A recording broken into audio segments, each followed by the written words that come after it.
Google's ambitious quest for AI dominance might cost Pichai his job. And now, investors are calling for Sundar Pichai's resignation. Google CEO Sundar Pichai calls Gemini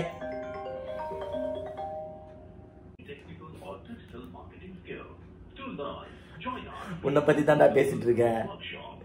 எனக்கே phone பண்ணி Google ad run பண்ண சொல்ற. டேய், work shop connect பண்றியா? வரேன். இப்பதான் 2 மாசம் முன்னாடி 12,000 எம்ப்ளாயி அந்த ஆளு வேலையை விட்டு தூக்குனாரு. இப்ப அவரே வேலையை விட்டு தூக்கிறதுக்கு பிளான் போட்டுக்கிறாங்க. சுந்தர் பிச்சை ஃபயர்ட். எல்லாம் பெரிய கொஸ்டின் மார்க் போட்டு சுந்தர் பிச்சை வேலையை விட்டே தூக்கிட்டதான் ஒரு முடிவு பண்ணிடுவாங்க போல. இவங்க பேசியே அவங்க அந்த தாட்ல இல்லைன்னா கூட சுந்தர் பிச்சை வீட்டுக்கு அனுப்புற அளவுக்கு இவங்க பேசி ஒரு பெரிய இதாக்கிடுவாங்க, பொருளையை கிளப்பி விட்டுருவாங்க போல. ஸோ இன்னைக்கு காலையில் எந்திரிச்சோன்னையும் ஒரு நல்ல நியூஸ் பார்க்கலான்னு பார்த்தா எடுத்தோடனே ஒரு கோரமான நியூஸ். சுந்தர் பிச்சையை வேலையை விட்டு தூக்கிடுவாங்களா? சுந்தர் பிச்சை ஒரு பிளண்டர் மிஸ்டேக் பண்ணிட்டாரா? அவரு இந்த லைஃபே புரட்டி போற அளவுக்கு அவருக்கு ஒரு கோர சம்பவம் நடந்துச்சா? உலகமே அழிஞ்சிடுச்சா? ஐயோ நான் செத்துற போறேனா? இந்த மாதிரிலாம் ஒரு வீடியோஸ் வந்துட்டு இருக்குது. டேய், என்னடா ஆச்சு உங்களுக்கு? Hey guys, welcome to another episode of my life vlog. I am Marty here. இன்னைக்கு இந்த சுந்தர் பிச்சை நியூஸ், பாட் சாட் பத்தி ஒரு நியூஸ், அதுக்கு புதுசா ஒரு பேர் ஜெமினாய்னு வச்சிருக்காங்க. அதை பத்தி நியூஸ் ஒரு ரொம்ப ஹை ஸ்பெகுலேஷன்ஸ்ல போயிட்டு இருக்கு.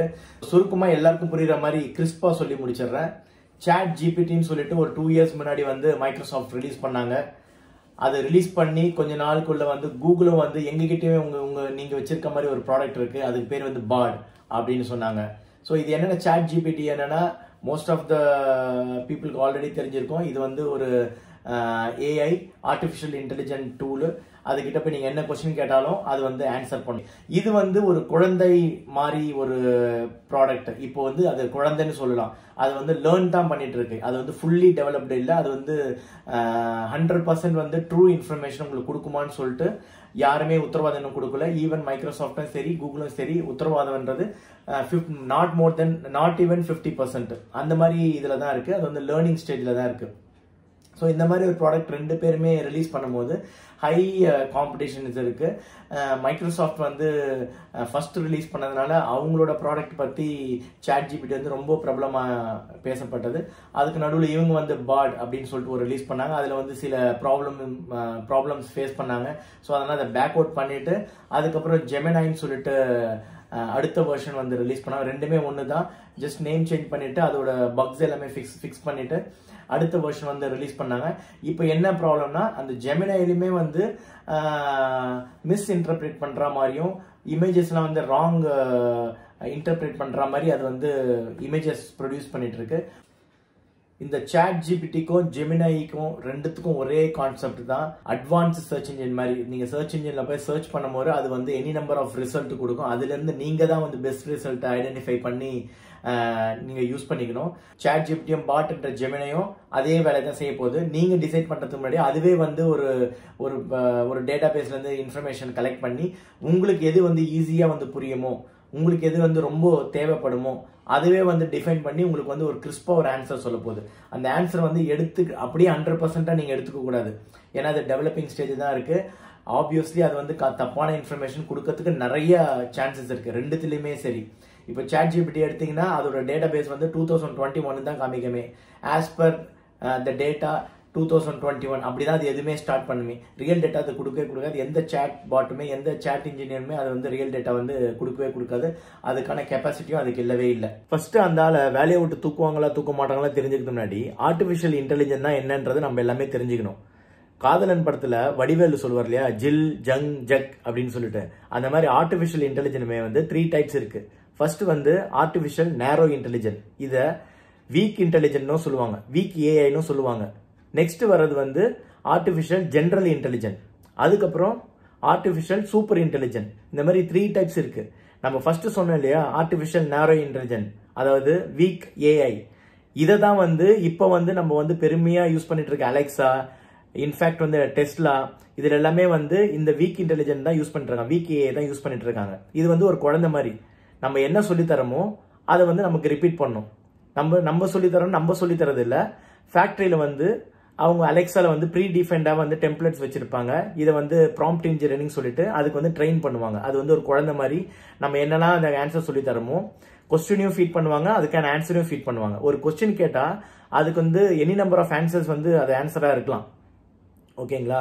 இப்போ வந்து நான் இங்கேருந்து மவுண்ட் ரோட் போகணும் அப்படின்னா மவுண்ட் ரோடு வந்து நான் வந்து பீச் ரோடு வழியாக போகலாம், அப்படின்னா ஆர்கே சாலை வழியாக போகலாம், அப்படின்னா லஸ்ஸை பிடிச்சி அந்த வழியாக போகலாம், எந்த வழியாக இன்ஃபேக்ட் நான் கிண்டி போயிட்டு கூட மவுண்ட் ரோடு போகலாம்.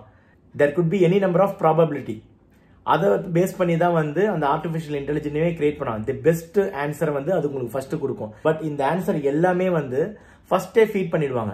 இதுக்கு தான் வந்து வீக் இன்டெலிஜென்ஸ். அது வந்து அதுவா வந்து சுயமா சிந்திச்சு எதுவுமே அதனால பண்ண முடியாது. இது வந்து ஒரு குழந்தை மாதிரி. நீங்க குழந்தை எப்படி கையை பிடிச்சி கூட்டு போனா உங்க கூட அப்படியே வருமோ அந்த மாதிரி தான் இந்த first AI type. In fact Google search engine, Tesla car, self driving car, ஃபேமஸா இருக்கிற அலெக்சா, கூகுள் அசிஸ்டன்ஸ், இது எல்லாமே வந்து நேரோ இன்டெலிஜென்ட் தான் வரும், அதாவது week AI.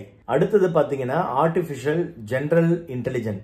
Artificial general intelligent என்னன்னா ஒரு மிஷின் வந்து மனுஷங்க செய்யக்கூடிய வேலையை 100% இல்லாட்டினாலும் ஓரளவுக்கு மேட்ச் பண்ற மாதிரி அந்த வேலையை அதை பார்த்துக்க முடியும். ஃபார் எக்ஸாம்பிள் வந்து மிஷின்ல விளையாடுற செஸ். ஓகேங்களா? மிஷின்ல விளையாடுற செஸ். இப்போ வந்து நான் வந்து குயினை வந்து ஒரு மூவ் பண்றேன்னா இப்போ வந்து நான் குயினை ஒரு மூவ் பண்றேன்னா what is the probability of action for the next person, அதை வந்து அதுவே வந்து ப்ரெடிக்ட் பண்ணி அனலைஸ் பண்ணி அடுத்த மூவ் வந்து அதை திங்க் பண்ணும். ஸோ அதுவுமே வந்து செஸ்ஸுமே வந்து ஒரு ப்ராபபிலிட்டி ஆஃப் கேம் தானே. ஒரு மூவ் பண்ணோன்னா எத்தனை மூவ்ஸ் வந்து எத்தனை பேட்டர்ன்ஸ் வந்து அதில் கிரியேட் பண்ணலான்னு சொல்லிட்டு நம்ம அதில் ஃபீட் பண்ணிடலாம்.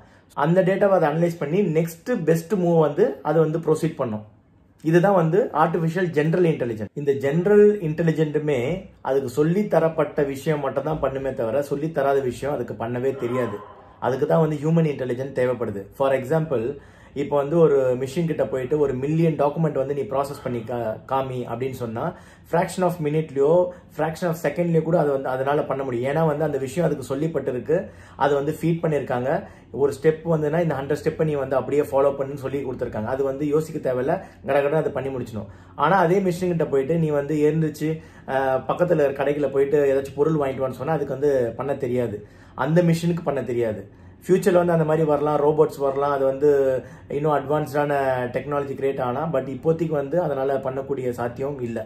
நீங்க என்னங்களா டே ரோபோலாம் போயிட்டு கடைக்கு போய் வாங்கிட்டு வரதில்ல, அதெல்லாம் என்னடா ஓலா ரோபோலாம் வந்து ஃபாரின்ல வந்து வீட்டுக்கே போயிட்டு டெலிவரி பண்றதெல்லாம் வந்துருச்சுடா அப்படின்னு சொன்னா அதுக்கு அந்த வேலை மட்டும் தான் பண்ண தெரியும், வேற வேலை பண்ண தெரியாது. ஏன்னா அந்த வேலையை அதை பண்றதுக்கு சொல்லி கொடுக்கப்பட்டிருக்கு. ஒரு ஸ்ட்ரீட்டை வந்து இப்படிதான் போகணும், சிக்னல் இப்படி பார்க்கணும், மனுஷங்க வந்து அதை வந்து அனலைஸ் பண்ணி ஸ்டாப் பண்ணணும், இந்த ஏரியால வந்து ஒரு 100 மீட்டர்ஸ் போனா ரைட் டர்ன் பண்ண அந்த வீடு வரும். அது எல்லாமே வந்து ஜிபிஎஸ் மூலமா ஒரு மேப் கிரியேட் பண்ணி அதுக்கு வந்து ஃபீட் பண்ணிருக்கு. அதை மட்டும் தான் அது பண்ணும், அதுக்கு வந்து வேற எதுவுமே பண்ண தெரியாது. ஸோ அதுதான் அந்த மெஷினுக்கு என்ன சொல்லப்பட்டிருக்கோ என்ன கற்றுக் கொடுக்கப்பட்டிருக்கோ அதை மட்டும் தான் அது பண்ணும். நெக்ஸ்ட் வர தலைவர் தான் மரண மாசு, ஆர்டிபிஷியல் சூப்பர் இன்டெலிஜென்ட். இவர் தான் வந்து நம்மளை வந்து மூவிலாம் பிரமிக்க வைக்கிறாரு. 2080 வந்து 2050 வந்து இந்த உலகத்தையே வந்து ஆர்டிபிஷியல் இன்டெலிஜென்ட் டேக் ஓவர் பண்ணிடும். அதுவே வந்து ஹியூமனை வந்து அட்மினிஸ்ட்ரேட்டர் பண்ணும், அதுவே வந்து ஹியூமனை வந்து ஸ்லேவ் பண்ணிடும். இப்படிலாம் வந்து படத்தில் நம்ம பார்க்குற மேட்டர் எல்லாமே இதுதான். இது வந்து கம்ப்ளீட்லி ஹைப்போதெட்டிக்கல். இது வரைக்குமே வந்து நடந்தது இல்லை, இனிமே ஃபியூச்சர்ல நடக்குமா நடக்காதான்னு யாருக்குமே தெரியாது. பட் இன் ரியல் இப்போ வந்து இது வந்து நடக்க போறது இல்லை. இதுதான் வந்து ஆர்டிபிஷியல் சூப்பர் இன்டெலிஜென்ட். நீங்க வந்து இந்த அல்ட்ரான்லாம் பார்த்துருப்பீங்க, அயன்மேன்லாம் பார்த்துருப்பீங்க. அப்படியே வந்து வேற ஒரு கிரகத்துல இருந்து மிஷின்ஸ்லாம் வந்து நம்மளை அப்படியே சாவடிச்சு நம்மளை அடிமைப்படுத்துற மாதிரிலாம் காமிப்பாங்க. இதுக்கு பேர் தான் வந்து ஹைப்போதெட்டிக்கல், இது ஆர்டிபிஷியல் சூப்பர் இன்டெலிஜென்ட்னு சொல்லுவாங்க. ஸோ இந்த மாதிரி 3 types of artificial super intelligent இருக்கு. 3 டைப்ஸ் ஆஃப் ஆர்டிபிஷியல் இன்டெலிஜென்ட் இருக்கு. இப்போ நம்ம பிரசண்டா யூஸ் பண்ணிருக்க எல்லா ஏஐயுமே வந்து வீக் ஏஐ தான். நம்ம என்ன சொல்லி தரமோ அதை மட்டும் தான் பண்ணும். ஏன்டா இதெல்லாம் எதுக்குடா இப்ப எங்களுக்கு சொல்லி கொடுக்குறேன் அப்படின்னு கேட்டா அங்கதான் ஒரு மேட்டர் இருக்குது. இப்போ இந்த டேர்ம் யூஸ் பண்றோம் இல்லையா, வீக் ஏஐன்னு சொல்லிட்டு, இந்த டேர்ம் தான் வந்து சுந்தர் பிச்சையை வந்து காப்பாற்ற போகுது. ஓகே, அவர் வேலையை விட்டு தூக்குவாரா தூக்க மாட்டான்றது நம்ம கையில இல்ல, அது வந்து போர்ட் ஆஃப் டைரக்டர்ஸ் கையில தான் இருக்கு. பட் அவர் தூக்க மாட்டாங்கன்றதுக்கு இந்த ஒரு டேர்ம் போதும்.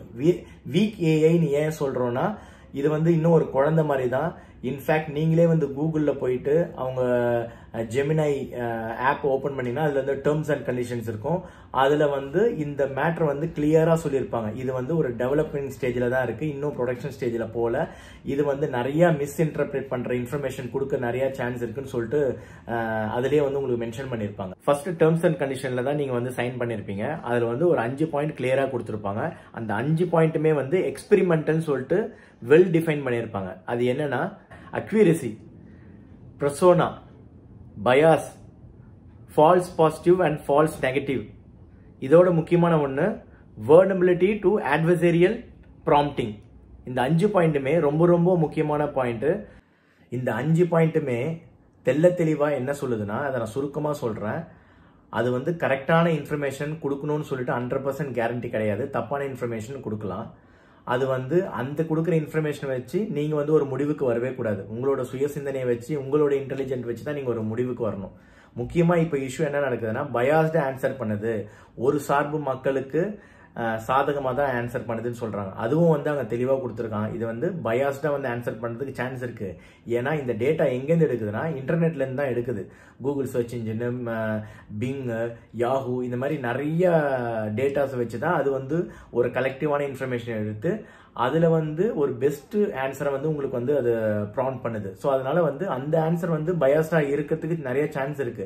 ஒரு பயாஸ்டான பீப்புள் வந்து நிறைய டேட்டா வந்து அது சம்மந்தமாகவே போட்டிருக்கு, தப்பான இன்ஃபர்மேஷன் போட்டிருக்குன்னா அதுக்கு பொறுத்த வரைக்கும் அந்த டேட்டா தான் கொடுக்கப்பட்டிருக்கு. அதனால அதுலேருந்து எடுத்தால் உங்களுக்கு ஆன்சர் கொடுக்கும். ஸோ அது வந்து பயாஸ்டாக ஆன்சர் பண்ணுறதுக்கு நிறைய வாய்ப்புகள் இருக்கு, தப்பான ஆன்சர் கொடுக்கறதுக்கு நிறைய வாய்ப்பு இருக்கு. ஸோ இது எல்லாமே வந்து தெளிவாக போட்டிருக்காங்க. இது வந்து ஒரு போர்ட் ஆஃப் டைரக்டர்ஸ் கிட்ட ஒரு ஆக்ரிமெண்ட் போகிறதுக்கு சான்ஸே கிடையாது.